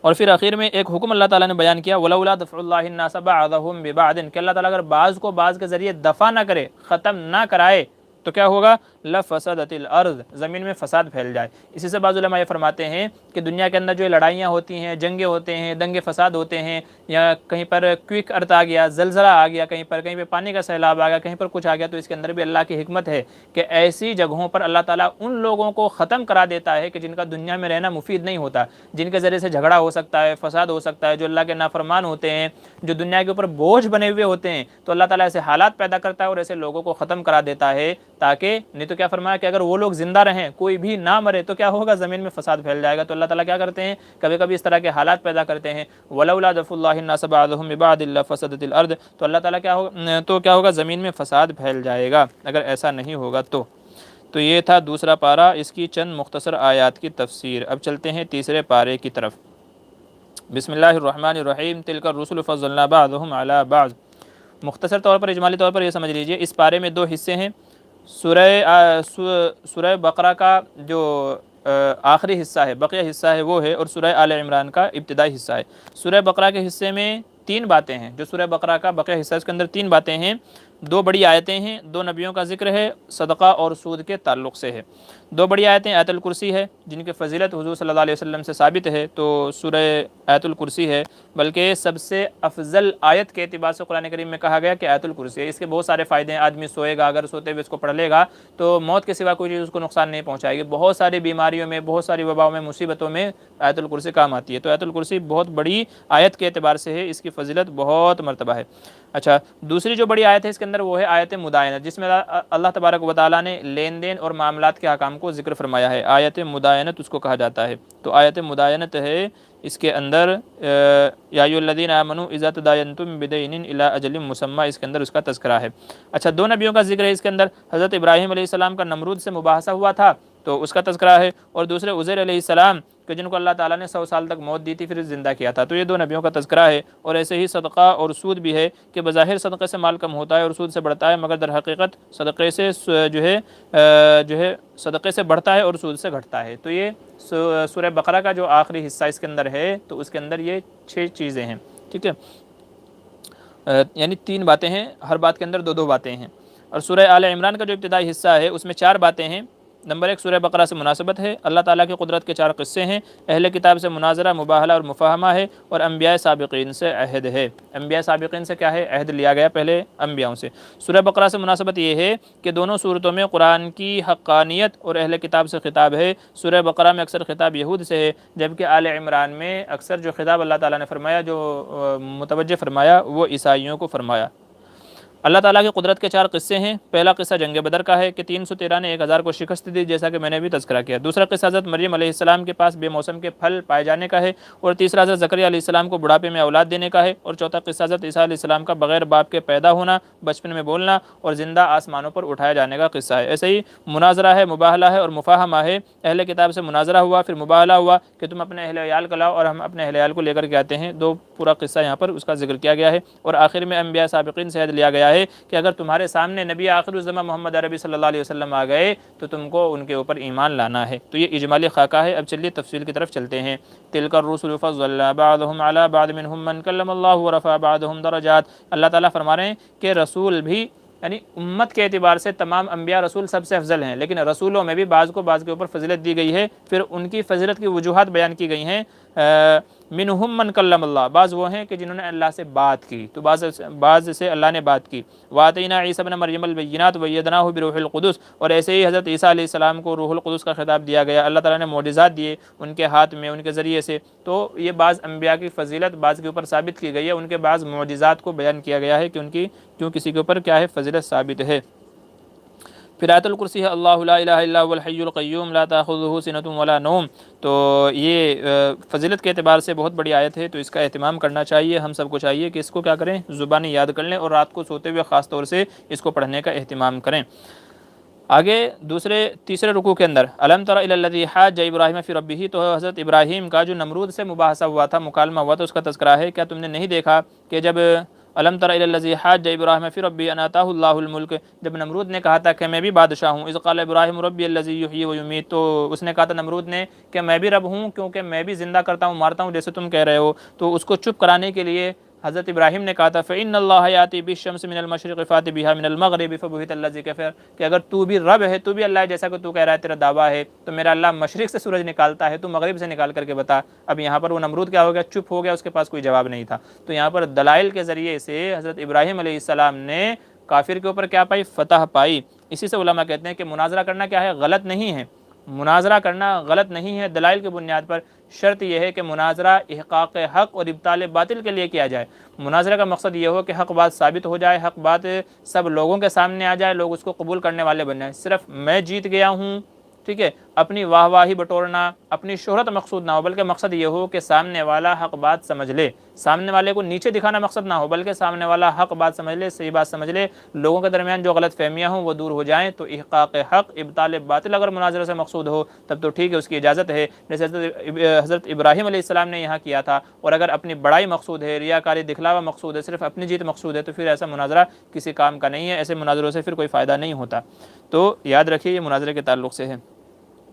اچھا، پھر حضرت عزیر علیہ السلام کا جو واقعہ ہے اس کا تذکرہ کیا گیا، او کالذی مر علی قریۃ، یا ان لوگوں کی طرح کہ جو اپنی چھتوں کے اوپر مرے ہوئے پڑے تھے، وَهِيَ خَاوِيَةٌ عَلَىٰ عُرُوشِهَا قَالَ أَنَّىٰ يُحْيِي، تو حضرت عزیر کے دل میں آیا کہ اللہ تعالیٰ آپ ان کو زندہ کیسے کرے گا، مردوں کو تو زندہ کیسا کرے گا؟ تو اللہ تعالیٰ نے ان کو موت دے دی۔ فَأَمَاتَهُ اللَّهُ مِائَةَ عَامٍ ثُمَّ بَعَثَهُ، 100 سال ان کو مارے رکھا پھر زندہ کیا۔ قَالَ كَمْ لَبِثْتَ، پھر ان سے پوچھا کتنی دیر تم مرے رہے تھے؟ قَالَ لَبِثْتُ يَوْمًا وَبَعْضَ يَوْمٍ، کہ میں اس مردے کی حالت میں، مردار کی حالت میں کتنا رہا تھا؟ ایک دن یا ایک دن کا بھی آدھا حصہ بعضا حصہ۔ اللہ تعالیٰ نے فرمایا کہ نہیں، قَالَ بَل لَبِثْتَ مِائَةَ عَامٍ، نہیں 100 سال تمہارے اوپر موت طاری رہی، لیکن فَانظُرْ إِلَىٰ حِمَارِكَ، اپنے گدھے کو دیکھ لو، اور فَانظُرْ إِلَىٰ طَعَامِكَ، اپنے کھانے کو دیکھو، وَشَرَابِكَ، پانی کی طرف دیکھو، لَمْ يَتَسَنَّىٰ، نہ کھانا سڑا ہے نہ پانی سڑا ہے، اور تمہارا گدھا جو ہے نا جس کے اوپر تم سواری کر رہے تھے، وَلِنَجْعَلَكَ آیَةً لِلنَّاسِ وَانظُرْ إِلَى الْعِظَامِ كَيْفَ نُنشِزُهَا ثُمَّ نَكْسُوهَا لَحْمًا، گدھا بھی مر گیا تھا، اس کی ہڈیاں ریزہ ریزہ ہو گئی تھی، اللہ تعالیٰ نے ہڈیوں کو جوڑا، ہڈیوں کے اوپر گوشت چڑھایا اور پھر اسے زندہ بنایا ان کے سامنے، اور دکھلایا کہ ہم ایسے مرنے کے بعد دوبارہ لوگوں کو زندہ کریں گے۔ جو تمہارے درمیان میں کیا تھا، شک تھا تمہارے دل میں، وہ اس طریقے سے اللہ تبارک و تعالیٰ نے دور فرمایا حضرت عزیر علیہ السلام کا۔ آگے چلیے، چوتھے رکوع کے شروع میں فرما رہے ہیں مثل الذین ينفقون اموالهم فی سبیل اللہ، جو اللہ کے راستے میں خرچہ کرتا ہے اس کا ثواب کتنا بڑھتا جاتا ہے، اس کو بیان فرمایا مثل الذین ينفقون اموالهم۔ دیکھیں یہ جو میں تفسیر کر رہا ہوں تیسرے پارے کی، جب آپ تراویح کے اندر ان کو سنیں گے تو ذہن جائیے گا، انشاءاللہ آپ کو مزہ آئے گا کہ مفتی صاحب نے ہم کو یہ تفسیر بتائی تھی، مفتی صاحب نے ہم کو یہ تفسیر بتائی تھی، تو جب امام صاحب پڑھنے والے یہ آیتیں پڑھیں تو یہ پورے واقعات آپ کے ذہن میں آنے چاہیے تاکہ آپ کو سننے میں مزہ آئے، پڑھنے میں آپ کو مزہ آئے، تو یہ احکام آپ کو معلوم ہو جائیں۔ تو اللہ تعالیٰ کے راستے میں جو خرچ کرتے ہیں ان کے فائدوں کو بیان کیا جا رہا ہے، مثل الذین ينفقون اموالهم فی سبیل اللہ، کہ جو لوگ اللہ کے راستے میں اپنے مالوں کو خرچ کرتے ہیں، کمثل حبۃ، اس کی مثال ایسی ہے، مثال سے سمجھا جا رہا ہے چونکہ مثال سے بات جلدی سمجھ میں آتی ہے، کمثل حبۃ انبتت سبع سنابل، جیسے آدمی نے، کسان نے ایک دانہ کھیت کے اندر ڈالا، اس ایک دانے سے پودا ہوگا اور اس پودے کے اوپر 7 بالیاں، 7 شاخائیں، 7 ٹہنیاں اگی، فی کل سنبلۃ مئۃ حبۃ، اور ہر بالی کے اندر، ہر شاخ کے اندر کتنے ہیں، 100 دانے ہیں، تو ایک دانہ ڈالا تھا، 7 بالیاں اگی، ہر بالی میں 100 دانے ہیں، تو ایک دانے سے 700 دانے اس آدمی کو میسر ہو گئے۔ تو ایسے ہی جو بندہ اللہ کے راستے میں خرچ کرتا ہے، صدقہ خیرات کرتا ہے، تو اللہ تعالیٰ اس ایک کا بدلہ 700 گنا بڑھا کر کے دیتے ہیں، اسی کو تذکرہ کیا گیا، واللہ یضاعف لمن یشاء، اور یہ تو مثال ہے، اللہ تعالیٰ نیت کے اوپر جس کو چاہتا ہے اس سے زیادہ بھی عطا فرماتا ہے، اس سے زیادہ بھی عطا فرماتا ہے۔ آگے چلیے، آگے فرماتے ہیں للفقراء الذین احصروا فی سبیل اللہ، کہ وہ فقراء کے جو محصور کر دے گا اللہ کے راستے میں، لا یستطیعون ضربا فی الارض یحسبهم الجاہل اغنیاء من التعفف تعرفهم بسیماہم لا یسألون الناس الحافا، غریبوں کی ایک قسم کو یہاں بیان کیا گیا۔ بعض لوگ تو وہ ہیں جو کھل کر کے مانگتے ہیں، بھائی ہمیں دے دو ہمیں دے دو، جیسے کہ آج کل پروفیشنل لوگ سارے کہیں گھومتے پھرتے ہیں۔ بعض اللہ تعالیٰ فرما رہے بعض لوگ وہ ہیں جن کی خودداری ان کے آگے آڑے آ جاتی ہے، وہ کسی سے مانگتے نہیں ہیں، حالانکہ ضرورت مند ہوتے ہیں لیکن کسی سے مانگتے نہیں ہیں، تو فرمایا گیا تعرفهم بسیماہم، آپ ان کے چہروں سے ان کو پہچانو، ان کا اندازہ لگاؤ کہ ہاں یہ حقیقت میں خوددار ہے، مانگ نہیں رہا ہے لیکن ضرورت مند ہے، تو ایسے لوگوں کو زیادہ دینا چاہیے، چونکہ غریب مانگ کر کے اپنا پیٹ پال لیتا ہے، اپنا کام کر لیتا ہے، لیکن یہ بیچارہ خوددار ہوتا ہے، مانگتا نہیں ہے، تو اگر نہیں مانگے تو گھر کا کام کاج نہیں چلتا، اور مانگے تو خودداری آڑے آتی ہے۔ تو فرمایا گیا لا یسألون الناس الحافا، کہ وہ مانگتے نہیں ہیں شرمندگی کی وجہ سے، تو آپ کو چاہیے کہ ایسے لوگوں کو ڈھونڈ ڈھونڈ کر کے ان کی ضرورت اور ان کی مدد کرنی چاہیے۔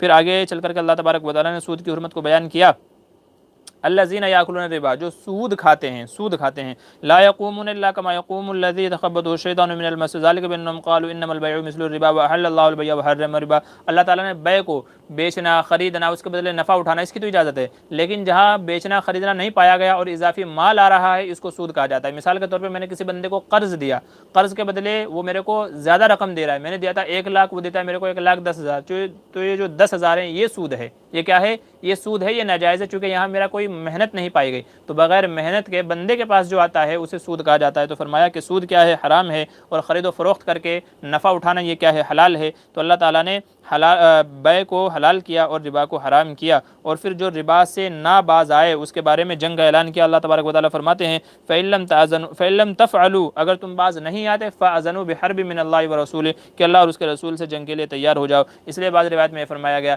کہ جو بندہ سود کا 1 درہم کھاتا ہے، جو بندہ سود کا 1 درہم کھاتا ہے تو وہ ایسا ہے جیسا کہ اپنی ماں سے زنا کرنا، اس لیے زنا سے بچنا مطلب اس لیے سود سے بچنا چاہیے۔ اللہ تبارک و تعالی ہم سب کی سود سے حفاظت فرمائے۔ پھر آیت مداینت ہے، یا ایھا الذین آمنوا اذا تداینتم بدین الی اجل مسمى فاکتبوا، تو یہاں پر یہ بتایا گیا کہ آدمی جو معاملات کرتا ہے، لین دین کے، تجارت کے، وصیت کے، جو بھی معاملات ہو تو ان کو لکھ لینا چاہیے اور اس پر گواہ بھی بنا لینا چاہیے۔ پتہ نہیں موت کب آ جائے کب نہیں آ جائے، تاکہ حق والے کو اس کا حق پہنچ جائے، تو اس لیے کیا کرنا چاہیے، معاملات کو لکھ لینا چاہیے اور گواہ بھی بنا لینا چاہیے، تاکہ کل کو بعد میں کوئی دھوکہ نہ کرے اور کوئی آدمی کو دقت و پریشانی نہ آئے۔ اس لیے کہا جاتا ہے کہ لکھتم اور بکتم، یعنی جو بولتا ہے اور جو لکھتا ہے دونوں میں فرق ہے۔ تو لکھتم یعنی لکھنے والا ہمیشہ کامیاب رہتا ہے، چونکہ اس کے پاس کیا ہے، پروف رہتا ہے، تو اس لیے معاملات کو لکھ لینا چاہیے۔ پھر آخر میں ایک دعا ہے، ربنا لا تؤاخذنا ان نسینا، بڑی عمدہ دعا ہے کہ اگر ہم سے معاملات میں، عبادات میں کوئی کمی کوتاہی ہو جائے تو کیا کہہ رہے ہیں، ربنا لا تؤاخذنا ان نسینا واخطانا، کہ مولا ہماری پکڑ نہ کرنا اگر ہم بھول جائیں یا ہم سے غلطی ہو جائے۔ ربنا ولا تحمل علینا اصرا کما حملته علی الذین من قبلنا، ہمارے اوپر ایسے بوجھ نہ لا دینا جیسے پہلے لوگوں کے اوپر لادے گئے تھے۔ ربنا ولا تحملنا ما لا طاقت لنا به، جس کی ہمارے اندر طاقت نہیں ہے وہ چیز ہمارے ذمہ لازم نہیں کرنا۔ واعف عنا، ہم کو معاف کر دینا۔ واغفر لنا، ہماری بخشش کر دینا۔ وارحمنا، ہمارے اوپر کیا کرنا، رحمت کرنا۔ انت مولانا، آپ ہی ہمارے کیا ہیں، مولا ہیں، مددگار ہیں۔ فانصرنا علی القوم الکافرین، ہمارے کافروں کے مقابلے میں ہماری مدد فرما۔ تو یہ سورہ بقرہ کا حصہ مکمل ہو گیا ہے۔ چلیے اب چلتے ہیں آل عمران کی طرف۔ تیسرے پارے میں سورہ آل عمران شروع ہوتی ہے۔ آل کے معنی ہے اولاد، آل کے معنی کیا آتے ہیں، آل اولاد، خاندان، اور عمران جو ہے یہ ایک شخص کا نام ہے بنی اسرائیل کے۔ آل عمران کا مطلب ہو گیا عمران کی اولاد، تو چونکہ آل عمران کا اس صورت کے اندر تذکرہ ہے تو انہی کے نام پہ اس کو رکھ دیا گیا ہے، آل عمران کے نام پہ۔ والذی انزل علیک الکتاب منہ آیات محکمات، والذی انزل علیک الکتاب منہ آیات محکمات، ان کے قرآن کریم میں بعض آیتیں وہ ہیں جو محکمات ہیں، جن کے اندر حکم دیا گیا، ہن ام الکتاب، وہ کیا ہے، اصل کتاب کا اصل حصہ ہیں، واخر متشابہات، اور بعض دوسری آیتیں ہیں جو مشابہت ہیں۔ فاما الذین فی قلوبہم، اس کا جو پس منظر ہے، علماء یہ فرماتے ہیں کہ عیسائیوں کا ایک وفد نجران سے حضور صلی اللہ علیہ وسلم کے پاس ایک وفد آیا تھا، جس نے عیسیٰ علیہ السلام کے تعلق سے حضور سے مباحثہ کیا، اور حضرت عیسیٰ علیہ السلام کو وہ اللہ تعالیٰ کا بیٹا کہتے تھے۔ حضور نے ان سے مباحثہ کیا، ان سے مناظرہ کیا، پھر آخر میں مباہلہ کیا، ان کو سمجھایا بجھایا، لیکن وہ لوگ نہیں مانے، تو پھر آخر میں ان کے مباہلے کا تذکرہ ہے۔ ان سے کہا گیا تھا بھئی ایسا ہے، تم بھی اپنے خاندان والوں کو لے کے آ جاؤ، میں بھی اپنے خاندان والوں کو لے کے آتا ہوں، اور جو جھوٹا ہوگا اللہ کی اس کے اوپر لعنت ہوگی، اللہ تعالیٰ اس کو جلا دیں گے، لیکن وہ لوگ تیار نہیں ہوئے۔ مباہلے کا تذکرہ آخر میں ہے، تو اسی کا تذکرہ یہاں پر بتایا گیا۔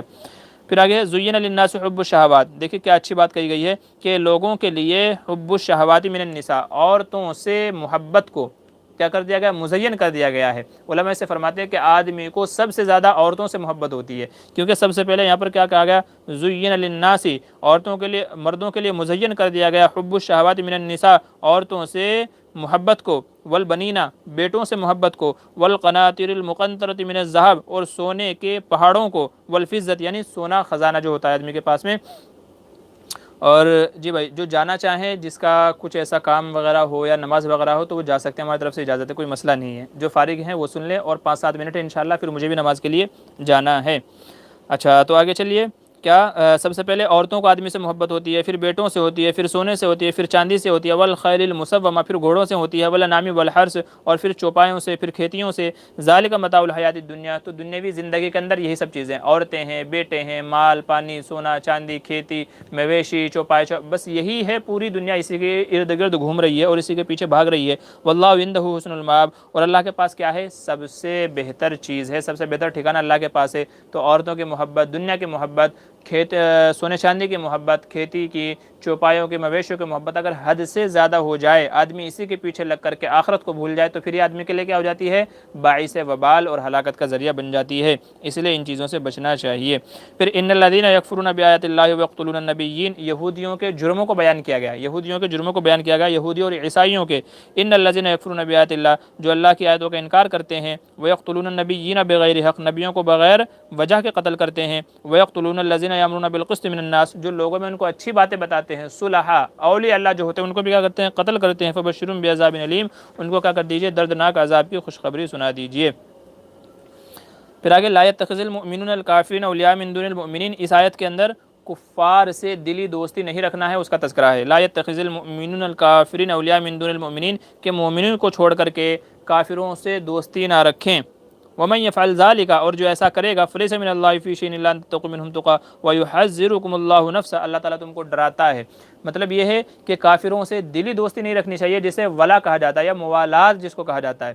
ہاں چونکہ دلی دوستی رکھیں گے، دلوں کے اندر ان کے محبت پیدا ہو جائے گی، تو پھر آہستہ آہستہ یہ چیز ہم کو کفر کی طرف لے جا سکتی ہے، ہو سکتا ہے ایمان ہمارے دلوں سے نکل جائے، چونکہ جب ان کی محبت آ جائے گی، ان کے اعمال کی محبت پیدا ہو جائے گی، آہستہ آہستہ شیطان ان کے اعمال کو ہماری نظر میں اچھا بنا کر کے پیش کرے گا، نتیجہ یہ ہوگا کہ ہو سکتا ہے کہ ایک دن ہم بھی کفر کے اندر مبتلا ہو جائیں، تو اس لیے فرمایا کہ ان کو دوست نہ بناؤ۔ ہاں معاملہ اعتبار سے ان سے معاملہ کرنا ہے، پڑوسی ہے تو ان کا اچھے سے دیکھ ریکھ کرنا ہے، انسانیت کی بنیاد پر ان سے تمام معاملات کیے جائیں گے، لیکن دل سے دوستی اور محبت نہیں رکھی جائے گی۔ اس کا تذکرہ اللہ تبارک و تعالیٰ نے یہاں فرمایا کہ یہ ہم بندوں کے حق میں کیا ہے، مفید ہے اور نافع ہے۔ پھر جیسا کہ میں نے عرض کیا تھا کہ 3 واقعات کا تذکرہ ہے اس کے اندر، تو یہاں پر یہ فرمایا گا اذ قالت امرأۃ عمران ربی انی نذرت لک ما فی، تو جب کہا عمران کی بیوی نے اے میرے رب جو میرے پیٹ میں ہے، میں نے اس کی نظر مانی ہے کہ وہ بچہ پیدا ہوگا تو میں اسے بیت المقدس کے لیے وقف کروں گی۔ تو یہ پہلا واقعہ اس کے اندر جو تذکرہ کیا گیا۔ تو لیکن پیدا ہو گئی حضرت مریم علیہ السلام، تو انہوں نے بطور شکوے کے کہا تھا کہ قالت رب انی وضعتها انثى، میں نے تو عورت کو جنم دیا ہے، تو اللہ تعالیٰ نے فرمایا ولیس الذکر کالانثى وانی سمیتها مریم، کہ تم نے جس لڑکے کی خواہش کی تھی یہ لڑکی اس سے کہیں بہتر ہے، یہ مریم جو پیدا ہوئی ہے لڑکی، حالانکہ تم چاہتے تھے لڑکا، تو یہ اس سے کہیں درجہ بہتر ہے۔ یہیں سے علماء یہ فرماتے ہیں کہ جب بندہ اللہ سے اولاد مانگے، یا اللہ مجھے اولاد دے، تو یوں نہ کہے کہ لڑکا دے، لڑکا دے یوں نہ کہے، بلکہ یوں کہے کہ میرے لیے جو بھی نفع مند ہو، وہ چاہے لڑکا ہو یا لڑکی ہو، جس کے اوپر تیری رحمت ہو، جو میرے لیے باعث خیر و برکت ہو، باعث نجات ہو، مجھے وہ اولاد عطا فرما، اب وہ لڑکا ہو یا لڑکی ہو۔ یہ دیکھیں یہاں لڑکی فضیلت لے گئی لڑکے کے مقابلے میں، ولیس الذکر کالانثی، کہ یہ لڑکی اس سے کہیں زیادہ بڑی ہوئی ہے جو تم نے لڑکے کا کیا کیا تھا، ہم سے مطالبہ کیا تھا، ولیس الذکر کالانثی وانی سمیتها مریم۔ تو اس لیے آدمی کو کیا مانگنا چاہیے کہ بھئی ہمیں نیک صالح اولاد دے، لڑکا ہو یا لڑکی ہو۔ کتنی دفعہ ایسا ہوتا ہے لڑکا مانگتا ہے، لڑکا مل جاتا ہے، لیکن وہ لڑکا ایسے کانڈ کر جاتا ہے، ایسی چیزیں کر جاتا ہے کہ ماں باپ کا جو ہے سر شرم سے جھک جاتا ہے، اور بعض دفعہ وہ اتنا نالائق نکل جاتا ہے، آدمی دعا مانگتا ہے اس سے اچھا تو مجھے اولاد ہی نہ ہوئی ہوتی، اس سے اچھا تو مجھے اولاد ہی نہیں ہوئی ہوتی۔ لڑکا ایسا نالائق نکل جاتا ہے، بے شرم نکل جاتا ہے، اور ماں باپ کی بے عزتی کرانے والا بن جاتا ہے۔ تو اس لیے بہتر ہے آدمی دعا مانگے تو یہ دعا مانگے کہ یا اللہ نیک صالح اولاد عطا فرما، اب چاہے لڑکی ہو اور چاہے لڑکا ہو۔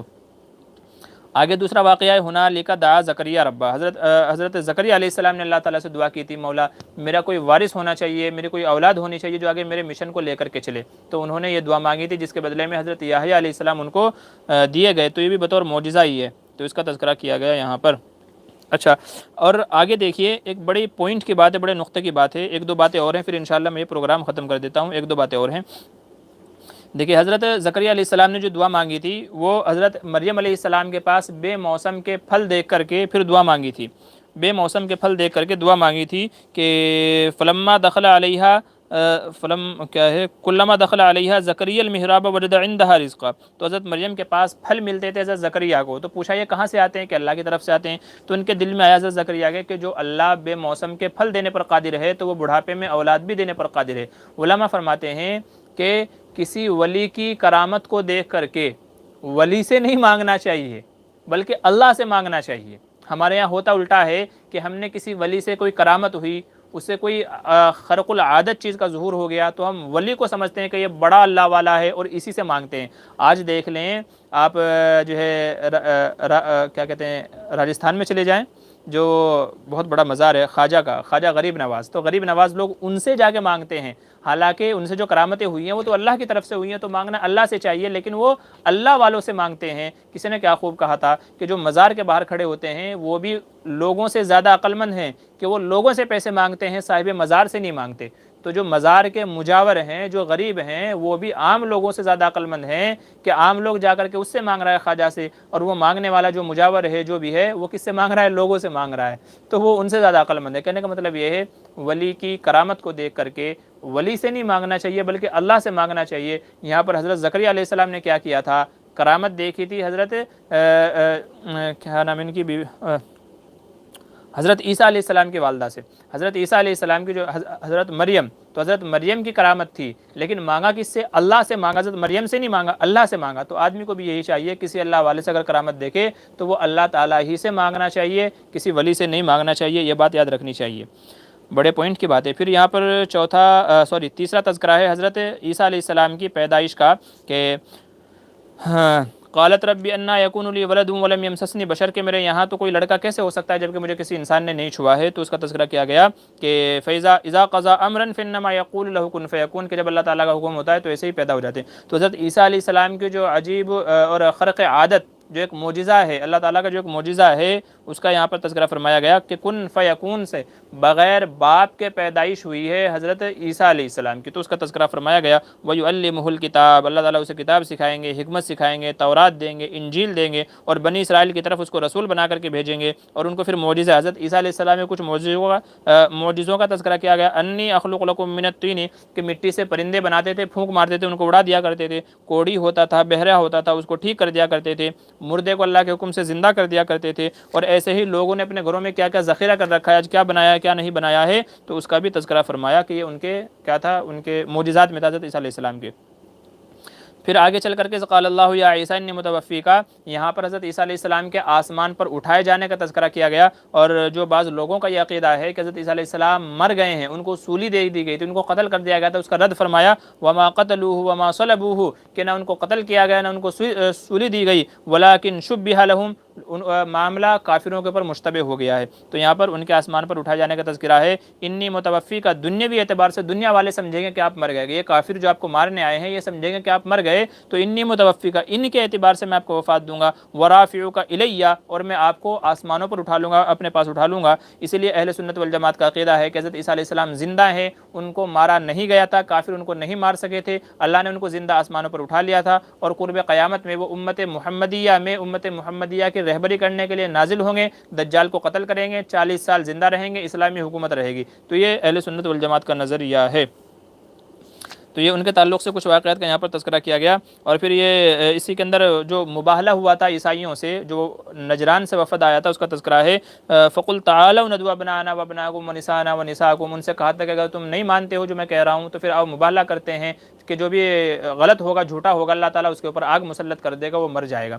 تو حضور صلی اللہ علیہ وسلم حضرت فاطمہ کو لے کر کے، حسن و حسین کو لے کر کے گئے تھے وہاں وادی کے اندر، لیکن وہ لوگ ڈر گئے تھے اور انہوں نے مباہلہ نہیں کیا تھا. حضور نے فرمایا کہ اگر یہ لوگ مباہلے کے لیے آ جاتے تو پوری وادی آگ سے بھر جاتی. کیوں؟ کیونکہ اللہ کے رسول تو سچے تھے، جھوٹے وہ تھے. تو اس مباہلے کا تذکرہ ہے یہاں پر ان آیتوں کے اندر میں. اور چلیے بس اخیر کی ایک بات ہے، اس کو کہہ کر کے میں ختم کرتا ہوں.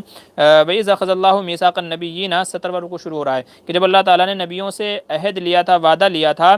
کیا لیا تھا؟ کہ اگر تمہارے درمیان میں رسول آ جائیں، نبی آخر الزماں، ثم جاءکم رسول مصدق لما معکم، کہ اگر نبی آخر الزماں تمہارے رہتے ہوئے ظاہر ہو جائیں، حضور صلی اللہ علیہ وسلم آ جائیں، تو کیا کرنا ہے تم کو؟ لتؤمنن بہ، تمہیں ان کے اوپر ایمان لانا ہے، ولتنصرنہ، اور کیا کرنا ہے تم کو؟ ان کی مدد کرنی ہے. قال اقررتم واخذتم علی ذلکم اصری، کیا تم یہ عہد پورا کرتے ہو، وعدہ لیتے ہو؟ سب نے کہا تھا قالوا اقررنا، کہ ہم کیا کر رہے ہیں؟ ہم اقرار کر رہے ہیں، وعدہ کر رہے ہیں. فاشهدوا ان معکم من الشاہدین، تو یہ تمام نبیوں سے اقرار لیا گیا تھا کہ اگر حضور تمہارے رہتے ہوئے دنیا کے اندر آ جائیں، مبعوث ہو جائیں، تو تمہیں ان کے اوپر ایمان لانا ہے اور ان کی مدد کرنی ہے. تو یہ تھا تیسرے پارے کا مختصر طور پر خلاصہ. اللہ تعالی ہمیں کہنے سننے زیادہ عمل کی توفیق نصیب فرمائے. روزانہ اسی وقت میں ہمارے ساتھ جڑے رہیے. آج چونکہ 2 پاروں کا خلاصہ تھا، دو پاروں کی تفسیر کی گئی تھی، تو اس لیے زیادہ وقت ہو گیا ہے. نہیں تو ہمارا وقت ہے انشاءاللہ تقریباً آدھا گھنٹے کا ہم لوگوں نے ٹارگٹ پکڑا ہوا ہے کہ آدھا گھنٹہ ایک پارے کی تفسیر کرنی ہے. قرآن کریم کے منتخب جو پارہ ہم تراویح کے اندر پڑھیں گے، اس کے اندر اللہ تعالیٰ اپنے بندوں سے کیا کہنا چاہ رہے ہیں، تو اس کی موٹی موٹی آیتوں کی موٹی موٹی تفسیر مختصر طور پر آپ کے سامنے رکھیں گے. تو خود بھی فائدہ اٹھائیں، دوسروں تک بھی ان باتوں کو پہنچائے. اللہ تعالیٰ کہنے سننے زیادہ عمل کی توفیق نصیب فرمائے. آمین ثم آمین. انشاءاللہ کل ملیں گے اسی وقت میں. اللہ تعالیٰ ہم سب کے روزوں کو قبول فرمائے اور اپنے شایع نشان اس کا بدلہ عطا فرمائے. آمین ثم آمین. چلیے کل ملیں گے. السلام علیکم ورحمۃ اللہ وبرکاتہ.